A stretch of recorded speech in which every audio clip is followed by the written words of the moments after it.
I'm inspired by damn near everything. What I do a lot is I just look at a lot of visuals. Subconsciously, when I have idle time or I'm waiting or something, or just like I was waiting for you downstairs, I'll just be scrolling through my Instagram. But like I'll just be looking like at a lot of different people's Instagrams, like artists or like fashion Instagrams, just looking at just different things visually. That motivates my music and my mood a lot. I feel like painting motivates me. Art in general, like other mediums versus just working. Hip hop, while I'm like painting, I like to listen to Tears for Fears or like Art of Noise or something like that, just to kind of create like a world of his own. Cause that's what I'm really trying to do, is trying to create my own world. That's what everybody's trying to do. Like, Ye started, he finally branded his world with that look. Nike, their world. Bape has a world. Pharrell has a world that people want to follow. Jay-Z has a world. He makes everybody feel like they're an entrepreneur. You know, I'm still developing my world. I'm like the BMX bike rider, the artist that used to rap in art school. That's who I am. That came from out of the hood and seen things happen in the hood. I always had Chinese friends that drew very good, people that was in hip hop that danced. You know what I'm saying? I was always well-versed. So that shows through my music, and I just think that this album represents that. It's just my voyage through life.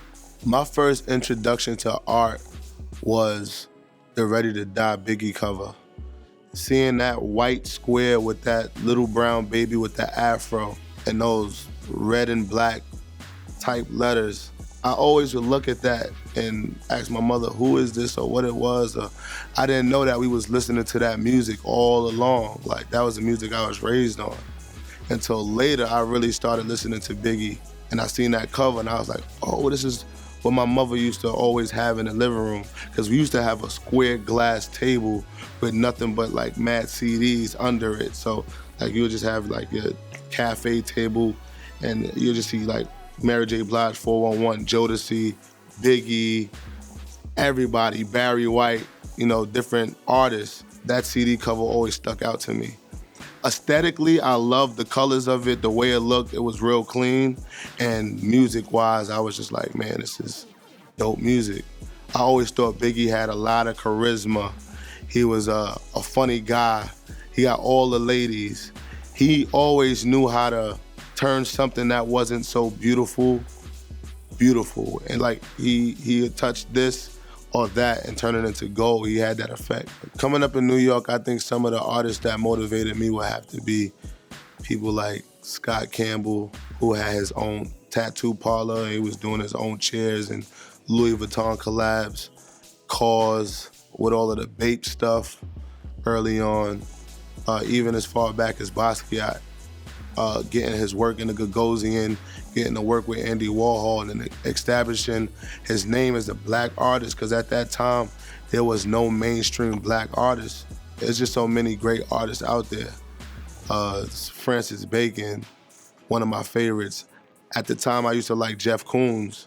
I was huge on that with the big like balloon dogs and flowers and stuff like that. I could go on and on and on, but those are some of the people that I looked at early on. Growing up in New York musically, like, people are not forgiving that much. Like, so if you whack, you just gonna create that rep that you whack. And I grew up in the battling era. It wasn't about money, it wasn't about battling for nothing. You battled for your reputation. And my crew, we used to have to battle each other to maintain our spot in my crew. I used to be down with a crew called Harlem Envy, HNV. We used to battle each other, like, and if you lost, you get kicked out of the crew.